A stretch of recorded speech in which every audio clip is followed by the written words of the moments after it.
All right, America's longest war claims 3 more lives as the Taliban takes potential blow. The former Trump campaign chairman was once viewed as a key witness for the special counsel's investigation into alleged collusion between the Trump campaign and Russia during the presidential election. Well, tonight, correspondent Garrett Tenney has the very latest on Manafort and on author Jerome Corsi dealing with new allegations involving WikiLeaks.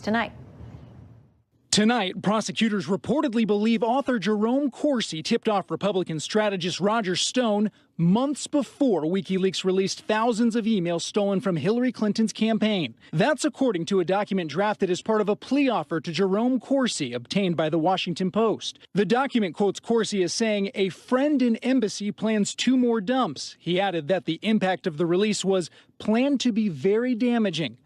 WikiLeaks founder Julian Assange has been living in the Ecuadorian embassy in London since 2012. Corsi said he's rejected the offer to plead guilty to a false statements charge. He says he didn't knowingly mislead investigators. This is a political winch hunt.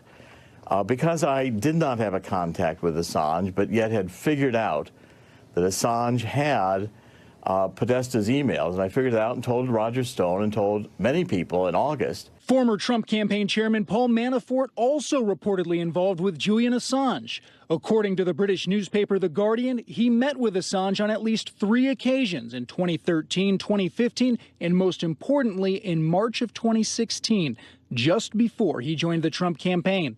Manafort blasts the report as totally false. President Trump weighing in tonight, tweeting, "The Mueller witch hunt is a total disgrace."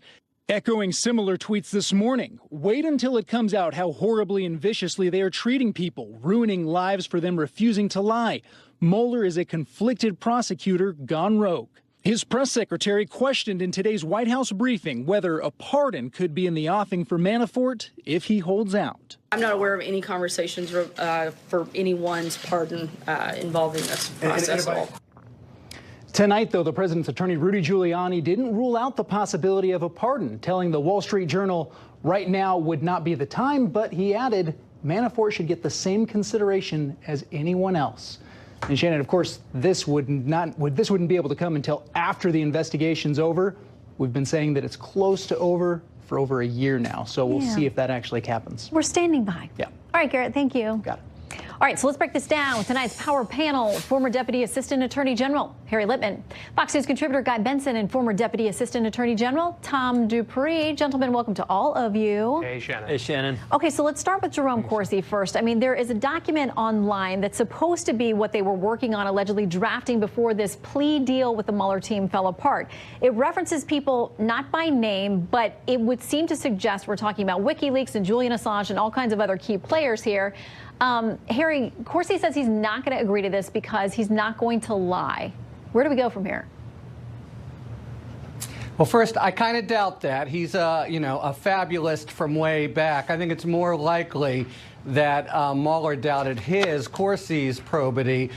Corsi himself was saying he forgot about this until this new evidence came out. But where do we go from here? Potentially, he forces Mueller to an indictment of both him and Stone, which will take longer, and he had hoped before to go from Corsi to get him to cooperate as against Stone. Now there's the prospect of a trial involving both. All right, Tom, do you think that we end up, if these 2 gentlemen end up getting indicted, getting in serious trouble, do you think it will be a process crime, or do you think that they're going to get in trouble on substance? Because most of what we've seen from the Mueller team has been people who said something, wanted to change their statement, or said something else, that they lied to federal agents. Yeah, I tend to think it would be more of a process foul here, Shannon. I mean, look, the fact is Mueller and his team have been talking to these people for a long time. When the Mueller people talk to you, they ask a lot of questions, and you have to be absolutely precise in your answers. It wouldn't totally shock me if over the course of these interviews they said something that the Mueller team now thinks they could use as ammunition to get a plea to a false statement charge. We've seen many cases where they don't go the substantive route because they think that might be a too difficult case to prove, but they wind up getting a plea to a false statement or something along those lines. Wouldn't surprise me if that's how this plays out here. Okay, Guy, today from thehill.com, the headline is Manafort plea decision represents setback for Mueller. Goes on to say, quote, the decision to call him out as a liar effectively takes his testimony off the table, removing a valuable asset for the government. The Mueller team now saying, listen, the guy's been lying to us since we went into this plea deal, and so let's go ahead and sentence him. He's not cooperating with us. But by identifying him as a liar, does it take away some of the sheen off of him as a potential witness against the president or the campaign? Yeah, definitely. If he was going to be called in a trial, all the defense would have to say is, look, the prosecution, Mueller's own team says this guy's a liar. Not only did he lie to them repeatedly, after he made the plea deal, he kept lying to them and put all this other stuff in jeopardy. He's reckless. He doesn't tell the truth.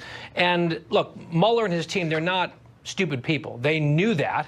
They're well aware of what I just said, and yet they still move forward anyway with this very public shaming, basically blowing up this plea deal that they had reached with Manafort. So a very fascinating few days involving quite a colorful cast of characters in this whole saga. Yeah, and Harry, today there was a report that alleged that Manafort had met a number of times with Julian Assange. He had contact with him at key points before joining the Trump campaign. He's absolutely flatly denying this tonight, saying it's totally false and deliberately libelous. He says he's never met him or anyone connected to him. He and WikiLeaks also now apparently considering legal action against The Guardian, which published this story. What do you make of it?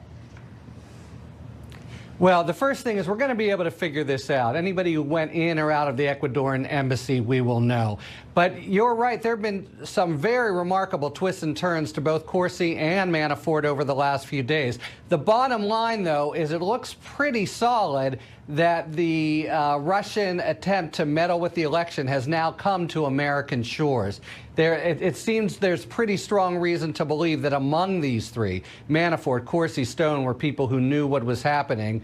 And from there, did they speak to the president? We don't know. But this one seemed explosive when it came out. The Guardian has walked it back slightly. It's a little bit puzzling how it's left because it's so straightforward to either prove it or not. The fact that Manafort denies it, though, at this point, I don't think tells us much. He is, as Tom just said, a pretty dishonest fellow. Well, he has been absolutely unequivocal with this denial, as have Corsi and Stone. So we'll see how that plays out. Tom, I want to ask you about this New York Times report tonight that Mueller's legal team has been talking with Manafort and finding out that Manafort's team has actually been briefing the president's legal team about his conversations with Mueller. Does that strike you as unusual? Nobody's tonight saying it's illegal. Yeah, I don't think I would go so far as to say it's illegal. I suppose it is a little unusual, but frankly, there's nothing in this whole saga that has really gone according to script. And look, I mean, the fact is that Manafort obviously retains at least some residual loyalty to the president. I'm sure that the president's legal advisors are very interested in the sorts of questions that Mueller is asking Manafort. So it doesn't shock me that they would at least be interested in opening that line of inquiry. If I were Manafort, I might want to be a little careful, though, about how much information you share. The president's lawyers are no doubt trying to get a roadmap as to what Mueller knows, what he doesn't know, possibly preparing for the president for potentially someday an interview with Mueller if that were to occur. Quick final word to you, Guy. Well, the thing that I'm fascinated by, Shannon, and the developments of the day, well, I mean, basically everything that has just been said is fascinating, especially with the Manafort piece of it. And I guess I'll leave it there because there are so many roads to go down, Shannon. I don't want to get us too up on a hard break here. Yeah, there are endless possibilities for all the key players here. We will continue to watch it with your help. Harry, Guy, and Tom, thank you very much. Sure thing. Thanks, Shannon.